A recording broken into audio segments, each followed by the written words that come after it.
Begin today the Gemara on Daf Tez Zayin, the beginning of the Yamid, second line from the top of the Yamid. We're discussing the Azara and the Beis HaMikdash, how the expansion of the Azara of the Beis HaMikdash is done. Similar also regarding the city of Yerushalayim. And the Mishnah brought many different conditions in order to expand it. You had to have a Melech, a Navi, the 70 Zakanim, the Urim V'Tumim, and then the Karbonis Taida, and with the musical instruments that they walked around in that area that they are expanding to.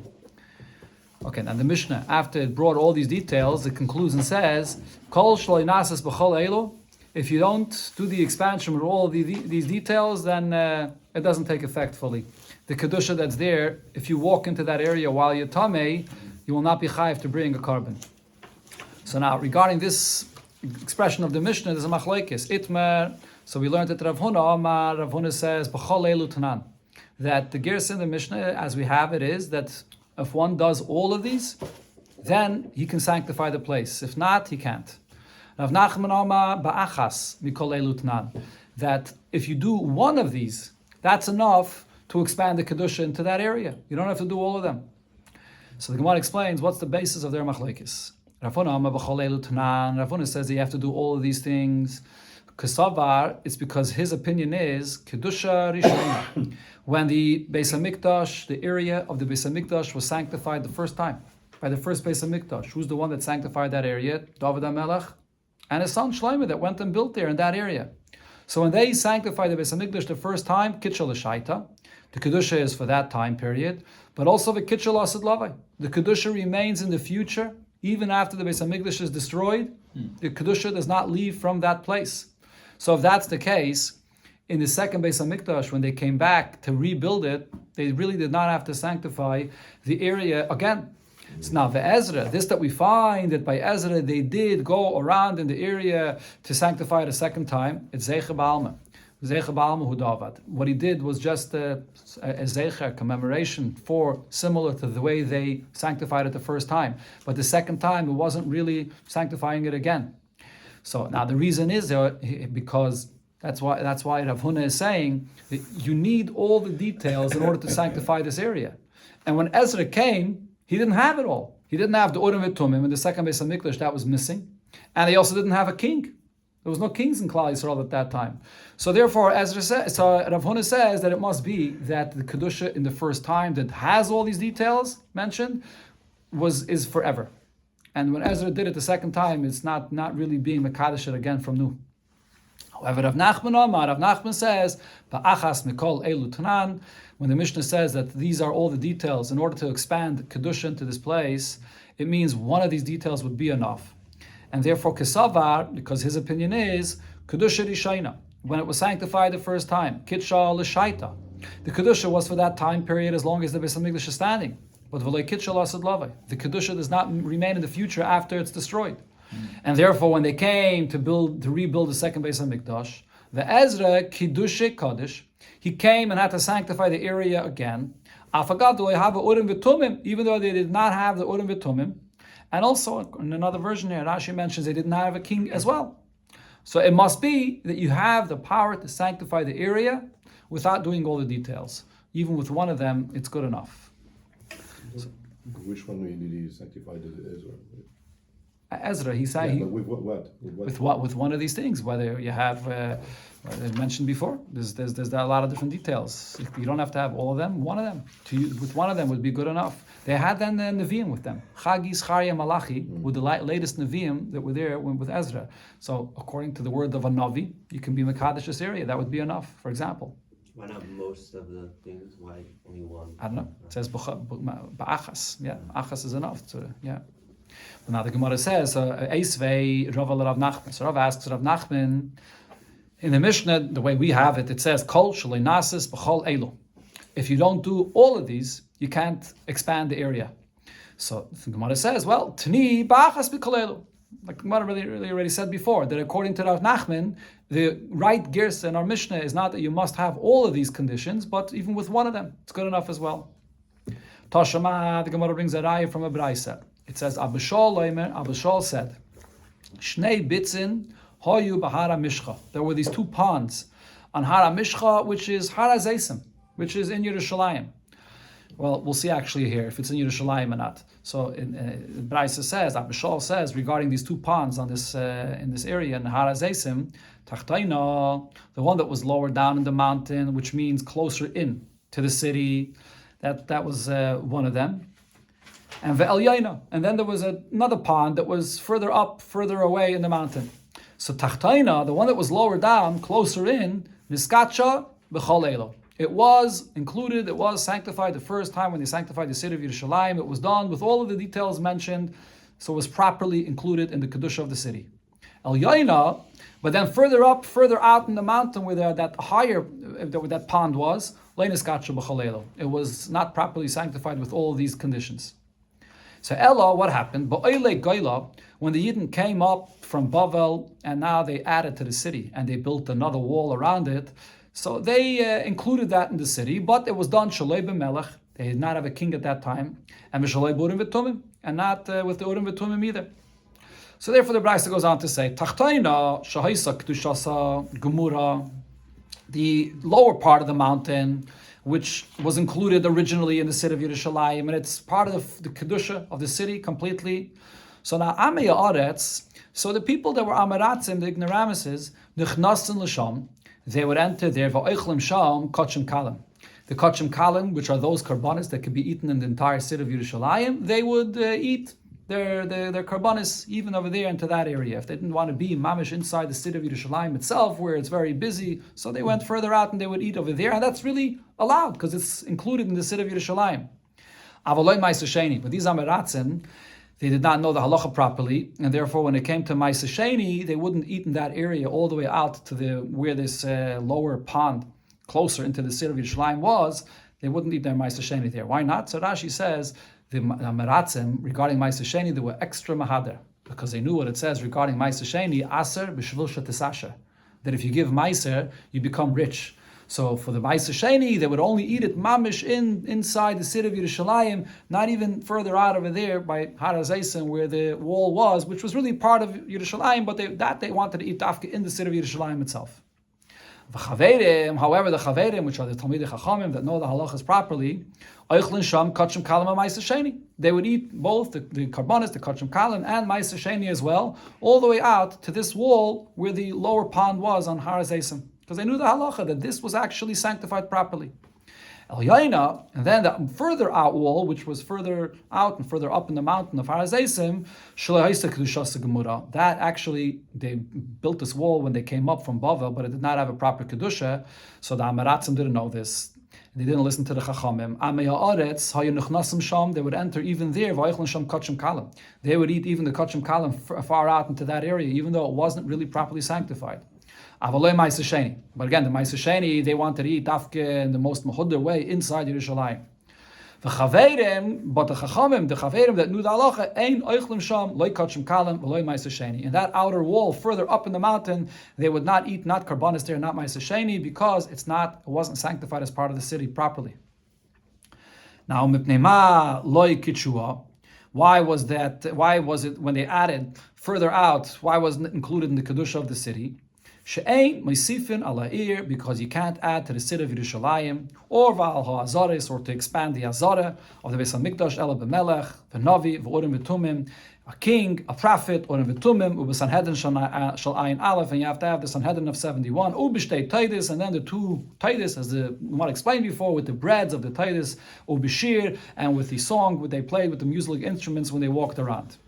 So therefore, it wasn't included when they came up by the second to build the second Beis Hamikdash. Now the Braisa goes on to say, "V'lama kichua." Why was it sanctified? So now the Gemara immediately clarifies that this question doesn't make sense. Lama kichua. You're asking why they sanctified this area. Ha'amret loy kichua. We just explained that they actually did not sanctify this area that was further out. Ella, rather, what the Braisa here is asking is, Lama hichnisua. If they can't sanctify the city and expand it into this area, so why did they even build a wall there? Why did they build a wall to include it in the city of Yerushalayim if it does not have the halacha like Yerushalayim? So the answer is because that area higher up in the mountain of Har HaZeisim is a weak area for Yerushalayim. Why is this? Because if you're not going to build a wall there and fortify the city from that high area, so then it'll be easy for enemies to come and attack the city of Yerushalayim. Therefore they built that wall there, but it really was not included in the Kedusha of Yerushalayim.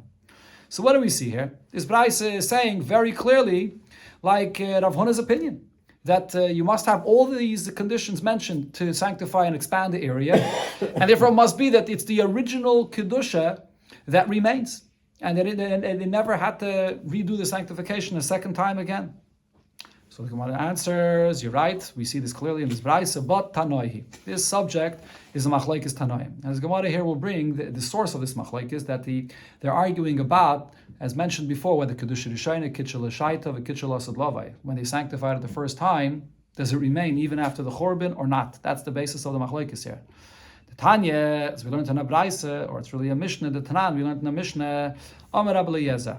Rabbi Eliezer said regarding when they came to build the second Beis HaMikdash, that Shemaiti, he says that I heard, how did they build it?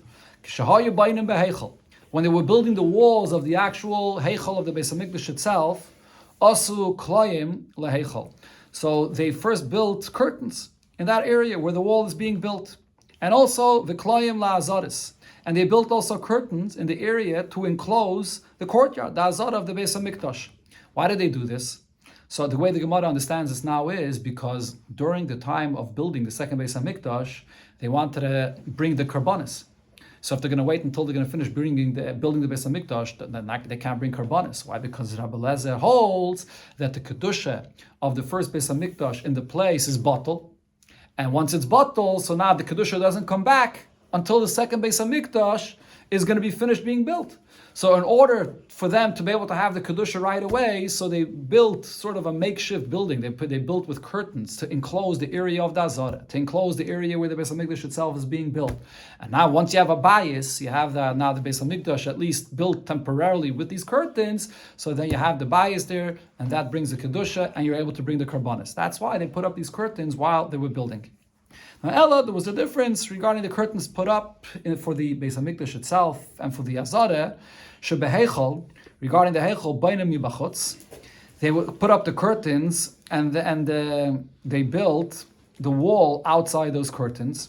So the Rashi says the reason is because of the Kedusha inside the Beis HaMikdash, so they didn't want the builders to be standing inside the Beis HaMikdash looking around and building there. So the curtains were put inside and the wall was built right outside those curtains. By the curtains that were put up around the area of the courtyard, so they would build the wall inside that curtain. Okay, so this is the source. Here you see Rabbi Eliezer's opinion is that the Kedusha of the first Beis HaMikdash is bottled when it's destroyed, and that's why they have to put up these curtains in order to be able to bring the karbanis while they're building the second Beis HaMikdash. Now on this, it doesn't say they made all the things that have to be done. What do you mean all the things? You don't need everything. That's the whole point here. You don't, according to this opinion, in order to bring back the kedusha, only one of the details is enough. So you have to have a navi, that would be good enough. Oh, Rabbi Yeshua, so on this Rabbi Yeshua argues, and he says, Shamaiti, I heard, Shamakrivin, Alpha Pishem, bias. They bring the karbonis even if you don't have the structure of the Beis HaMikdash built. Oichlin Kotche Kotchim, you can eat the karbonis, Alpha Pisha En Kloyim, even if you don't have the curtains for the Azara, and Kotchim Kalam Maisasheni, you can eat the Kotchim Kalam Maisasheni, Alpha Pisha En Chayma, even if there's no wall for Yerushalayim, even if it's all destroyed. Mipnei Kedusha Rishayna, Kitchel Shaita, the Kedusha originally is there for its time, and the Kitchel Asad Lavai, it remains even after it's destroyed. So what do you see from this pretty clearly? This is Salav. Don't you think the Pshat here is Meklal? We could understand that Rabbi Eliezer Savad, Rabbi Eliezer holds that Kitchel, that like Kitchel Asad Lavai. The Kedusha originally, when David and Shlomo were Mekadosh the place, it doesn't remain after the Chorban. And therefore, when they're rebuilding it the second time, only by putting up curtains is that some sort of a structure of a Beis HaMikdash, and only then could they bring the Karbonis. So the Gemara explains, no, this is not actually necessarily a source that there's a machlekes about this. Amalei Ravina Ravashi, so Ravina says to Ravashi, Mimai, how do you know that this is the difference between Rabbi Eliezer and Rabbi Yeshua, that they're arguing about this fundamental point? Dilme, perhaps you can say the kulam. Everybody agrees kedusha rishayna, kitchel l'shaita, v'kitchel asad lavei. The kedusha that was brought in originally remains forever, even after the churban. So what are they arguing about? It's not such a fundamental machlokes here. Umar ma'idishmi lekamar. Rabbi Eliezer is repeating what he heard about how it was built. Umar ma'idishmi lekamar. And Rabbi Shua is repeating what he heard of how it was built, whether they put up curtains there or not. Now v'chiteme kloim Rabbi Eliezer lomali. If the kedusha is anyways there during the building, so it's not necessary to have this makeshift building to bring karbanis. So why did they put up these curtains? So the reason is litzniusa ba'alma. It was put up for the sake of modesty. That when they're building, you're not just building any structure here. You're building the Beis HaMikdash, which you're bringing kedusha into place. So it was these curtains were put up, so it should be built in the most holy and modest manner. But it's not because they needed those curtains there to have a bias to bring karbanis. No, the kedusha remains there forever. Everybody would agree to this. So therefore, we don't have a source over here to say that this is a machlokes. So Ella the Gemara says, Hani Tanoi. Here is where we see that there's a machlokes about this. The Tanya, because we learned in the Braise. So here it actually speaks about the cities of Eretz Yisrael B'chlal, which is also a similar machlokes regarding the status of the kedusha of Eretz Yisrael. Till there we're discussing the status of the kedusha of the Beis HaMikdash, or the azor of the Beis HaMikdash, or the holiness of the city of Yerushalayim. But it's also a similar discussion regarding the kedusha of Eretz Yisrael. After the Churban, does the kedusha of Eretz Yisrael remain, or does it leave? So Amar Rabbi Shmuel, but Rabbi Yosi, that is. Rabbi Shmuel, but Rabbi Yosi says, and this is what he's saying regarding a Mishnah in Masechta Erechim. And there it discusses the cities of Eretz Yisrael. The cities of Eretz Yisrael that have a wall surrounding them have a different status than the cities that don't have a wall around them. And regarding what is it a different status, the main difference is regarding if you sell an area, you sell a house in a city that has a wall around it, so you're able to redeem that house for 1 year as a specific halacha. So now there's a Mishnah in Erechem that lists those cities in Eretz Yisrael that have a wall around it. So Rabbi Shmuel but Rabbi Yosi asks about this. Why did Chachamim only count these cities? Weren't there other cities that also had walls around them? So he answered, because Shekesha'olu b'nei HaGoyla, when they came up from Golas Bavel, Matzu Elu, they found only these cities and V'kitchum. And they sanctified these cities again.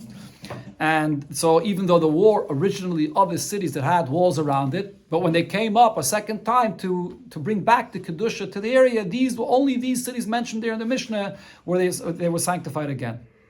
Rashi here points out that he doesn't know how this is done. Before the Gemara explained, in order to expand Kedusha or to bring back Kedusha into the Azara, how it's done with the carbon taida, or it's done with the Shiyari HaMincha actually by the Beis HaMikdash, and for the city of Yerushalayim it's done with the taida. But regarding bringing the Kedusha for all other cities in Eretz Yisrael, Rashi says he doesn't know how it was done. But the cities that had a wall around it before and had the Kedusha before, Batlu. Their battle when the Churban happened and the Yidden were expelled from Eretz Yisrael, the Kedusha was battle, and therefore now when they came back, they have to reinstate the Kedusha again. So Almes, we clearly see what does Rabbi Shmuel ben Rabbi Yosi hold. Kasava Kedusha Rishayna Kitchel L'Shaita. The Kedusha is only for the time when they were there. Avalek Kitchel Asalavai. The Kedusha does not remain in the future. And when they came back, they had to start the Kedusha all over again, and only certain cities, not all cities. Okay, but now the Gemara says, we see that in another place, it brings from Rabbi Shmuel but Rabbi Yosi himself, which actually says the opposite. So V'ramini, I'll ask you a contradiction from a different Braise. Rabbi Shmuel but Rabbi Yosi.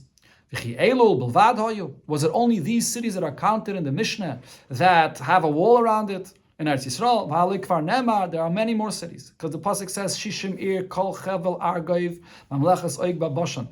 That there was 60 cities, even just in this area of Chevel Argoiv, which was actually on the other side of the Yarden, where Oig was the king there.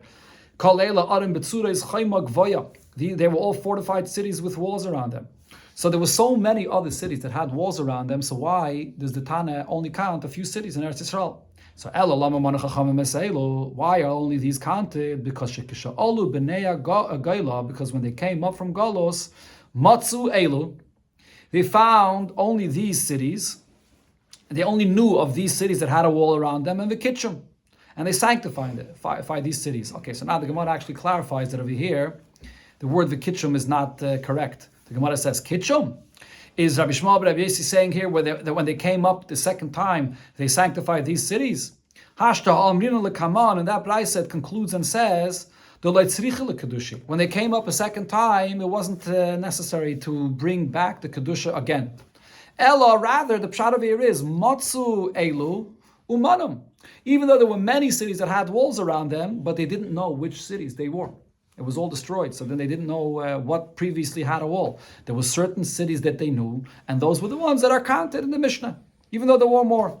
But the truth is that it's not only these cities that have that Kedusha the way it was originally and with the walls that were around them.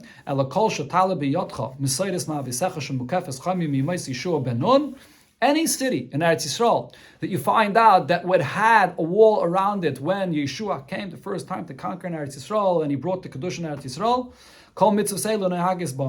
the mitzvahs that apply to a city with a wall around it will apply, even if they are not reinstating the Kedusha a second time. Why? Because you don't have to reinstate the Kedusha again. Whatever Kedusha was there originally remains forever, even after Eretz Yisrael was destroyed. So we clearly see here that Rabbi Shmuel ben Rabbi Yossi himself is saying that the Kedusha originally remains forever. And before we quoted the Braisa that Rabbi Shmuel ben Rabbi Yossi says that the Kedusha originally left at the time of the Chorban, and they had to be Mekadesh it a second time. So Kashya, the Rabbi Shmuel ben Rabbi Yossi, the Rabbi Shmuel ben Rabbi Yossi, so there's a contradiction in Rabbi Shmuel ben Rabbi Yossi's opinion. So the Gemara answers, Yibai Seime, or we have to say, Trei Tanoi, I'll leave it to Rabbi Shmuel ben Rabbi Yossi. These are two Tanoi that are quoting here what Rabbi Shmuel ben Rabbi Yossi said. They argue what Rabbi Shmuel ben Rabbi Yossi's opinion is. Or we could say that there's a mistake here in the name, because Chada Minayu Rabbi Elazar Rabbi Yossi. One of these brises is Rabbi Elazar Rabbi Yossi, that he holds that the Kedusha remains forever. Because the Tanya, as we learned in the brisa, Rabbi Elazar Rabbi Yossi Aimer, it says in the pasuk Asher Loi Chayma, that a city in Eretz Yisrael that has a wall has a unique halacha. But this is the word Loi in the pasuk is unique because it says Loi with a vav and Loi with an aleph. Loi with a vav and Loi with an aleph is opposite. Loi means it has a wall, and Loi with the aleph means it does not have a wall. So on this, Rabbi Elazar Rabbi Yossi darshans, Afal Pi she'ein Loi achshav. Even if today it does not have a wall, but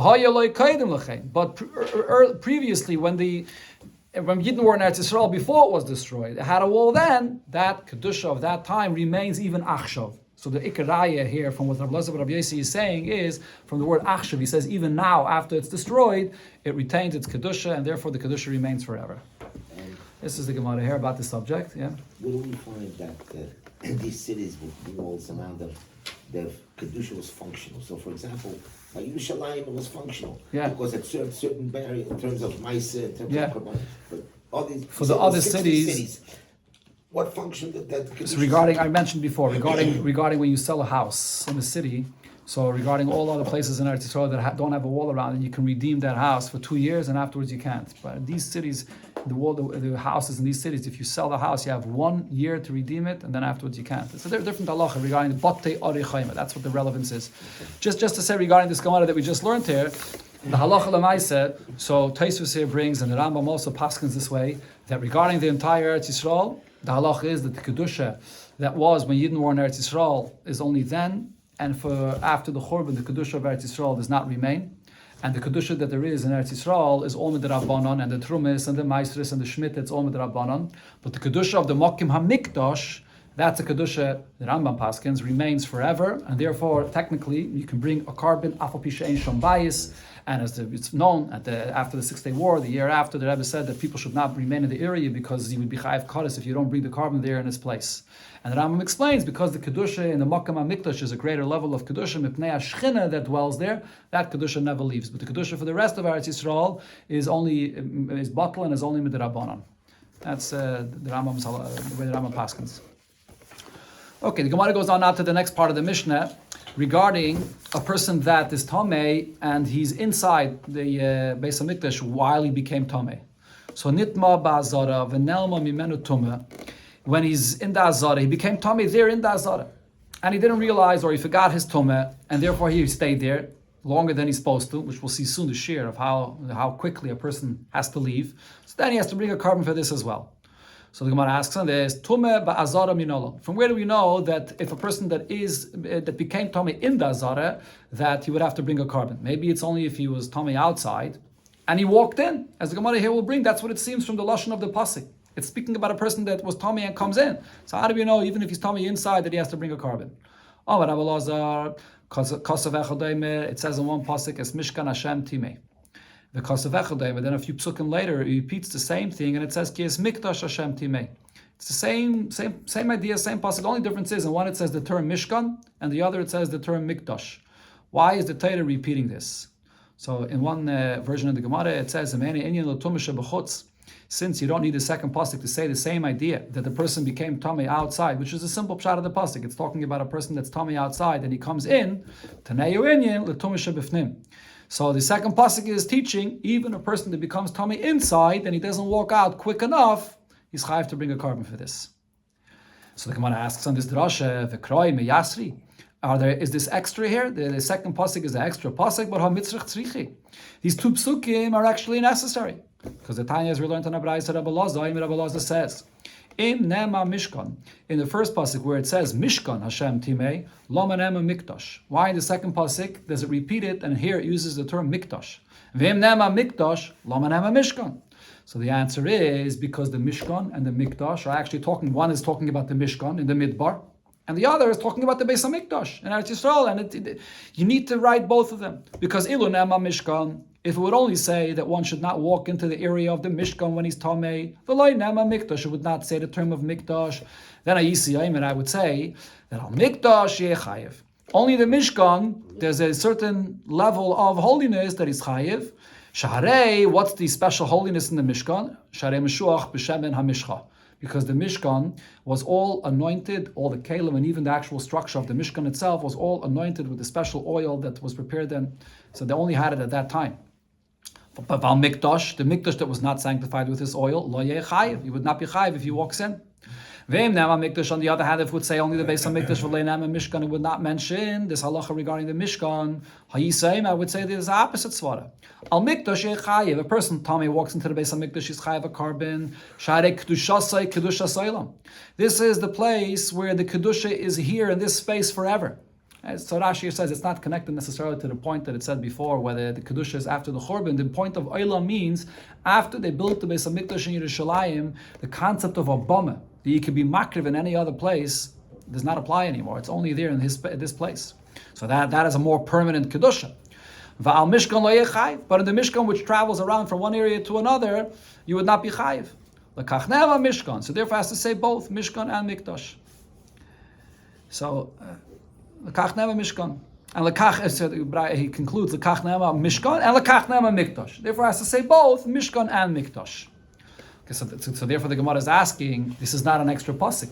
How can we say that we could learn from here a separate halacha that even while you're inside and you became Tomei, and you didn't walk out quick enough, that you would have to bring a carbon? So the Gemara explains, Rabbi Lazar, hachik akashele. The question that Rabbi Lazar is coming to address regarding these psukim is as follows. Mechdi, let's see, Mishkan, Ikri, Mikdash. The Mishkan, we find in other places in Torah that the Mishkan is referred to with the term of Mikdash.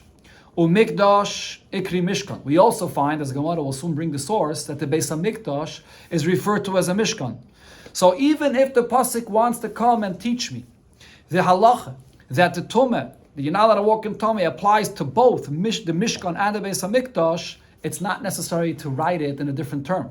Nichtav oy idi v'idi mikdash. It could use the same term mikdash twice for both.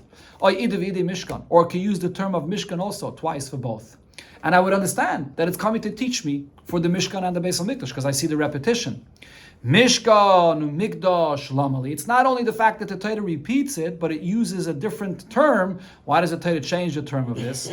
So that's the reason why Shema Mino Tarti. I can learn out from here a second point as well. Not only the point that the Issa to walk in and to bring a carbon applies by the Mishkan and the Mikdash, but it also teaches me that even if you're inside already and you became Tomei, that you have to bring a carbon. Okay, now so the Gemara explains Where do we see this? That in the Psukim, Mikdash is called Mishkan and Mishkan is called Mikdash. So now Bishloim and Mikdash Ikri Mishkan, we find that the Beis HaMikdash is referred to as the Mishkan. The Chsiv, the pasuk says, "V'nasati Mishkani b'seichechem," I will dwell amongst you. So it's mashma that it's not only the Mishkan. It means B'chlal, when the Eibusher will dwell amongst Yidden. Or in another place, Rashi says this pasuk is said after the Mishkan was already built, and it's saying future tense. Even though it was already built, I will in the future dwell amongst you. So it's not referring to the Mishkan; it's referring to the Beis HaMikdash in the future. Ela Mishkan deikri Mikdash min alon. Where do I see that the Mishkan is referred to as the Beis HaMikdash, or with the word Mikdash? If you would say it's midichsiv, the pasuk by the Mishkan where it says v'nasu akahasim noisi Mikdash, the kahasim they carry the aring, and they are carrying the Mishkan, and it's called Mikdash. That's not a proof that the Mishkan in general is called Mikdash. Ahuba Aring Siv. That refers to the Aring, which was the holiest Keli. They would carry the very holy Kelim of the Mishkan, the Aring, the Shulchan, the Benayah, and so on. That's why it's called with the term Mikdash. So Ella, rather, it's the pasuk right in the beginning when it speaks about building the Mishkan. It says also the Mikdash v'shachanti b'seichem. So it says the term Mikdash. Anuksiv k'chol shenimara oischa is tavnis Mishkan. It's talking there about building the structure of the Mishkan, and it uses the term Mikdash. The next thing in the Mishnah, so it said regarding a person that became Tameh inside the Beis HaMikdash, so he has to leave as quickly as possible. So the Mishnah said that if he remains inside, v'hishtachve, and he bowed down, or he didn't bow, but he remained there long enough in order to bow down, so then he has to bring a carbon for remaining there that time period while he's Tameh. Okay, so now the Mishnah here says two things: he bowed down, or he remained the length of time that it takes to bow down. Why does the Mishnah have to divide this into two categories? If the point there is that it's a period of time as long as it takes to bow down, so the Mishnah should just say that period of time it takes to bow down. It's mashma that if he's actually bowing down, there's a shorter time. And then there's something else which is remaining there, and it remains there kidei shir ishtachava. So the Gemara will explain this. So first the Gemara brings what Rava said. Omar Rava explained. Lo ishanu ela sheishtachve klapi pnim. The two categories that the Mishnah divides here, it's because when it says that if he bows down, that he's going to be chayiv a carbon, even if he didn't remain there that long, what kind of a bowing down are we talking about? If he remained there while he's tamei, and he bowed down facing the Kodesh HaKadoshim, that's what Klapi Pnim means. The Kodesh HaKadoshim was actually in the ma'ariv of the Beis HaMikdash. If he bows down facing to the Kodesh HaKadoshim, that's what Klapi Pnim means.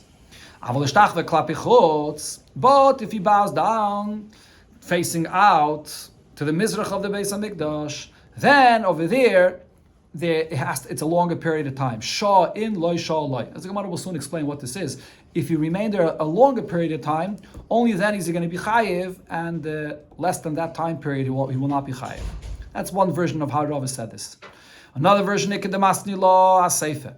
Rava said this distinction regarding the second point of the Mishnah. When the Mishnah says, Oishe shah b'chdei ishtachava, that if he remains long enough, as long as it takes to bow down, which is actually, the Gemara will soon explain, it's longer than the actual bowing down itself. You can bow down very quickly. The Gemara will soon explain what that means. Or you can wait as long as it takes to bowing down, which is longer. So now from this, we learn, Rava says, Meklal, d'shtachava, gufe, boy shehiyah. So I see that the bowing down, there's a certain length of time for this. And on this, Amar Rava, so now the Sefer, Rava says, Lo yishanu ela sheishtachve klapi chutz. If he's bowing down, not facing the Kodesh HaKadoshim, he's facing outward, so then, over there, only if he waited a longer period of time, he'll be chayav a carbon. Ava klapi pnim, if he's bowing down facing the Kodesh HaKadoshim, afagav do lo yishah, even if he does not wait at all, it's a much shorter bowing down, he'll be chayav. And v'hachi ka'amar, so therefore this is what the Mishnah is saying, hishtachve klapi pnim. If he bowed down facing inside to the Kodesh HaKadoshim, or he waited a longer period for how long it takes to bow down. The klapi chutz, and that's talking about when he's bowing down, not facing the Kodesh HaKadoshim, facing outside, chayev. Then he'll be chayev. Okay, so the two versions of what Rav said over here, the Mefarshim all asked the question. It doesn't seem like there's any real difference here between the two versions of what Rava says.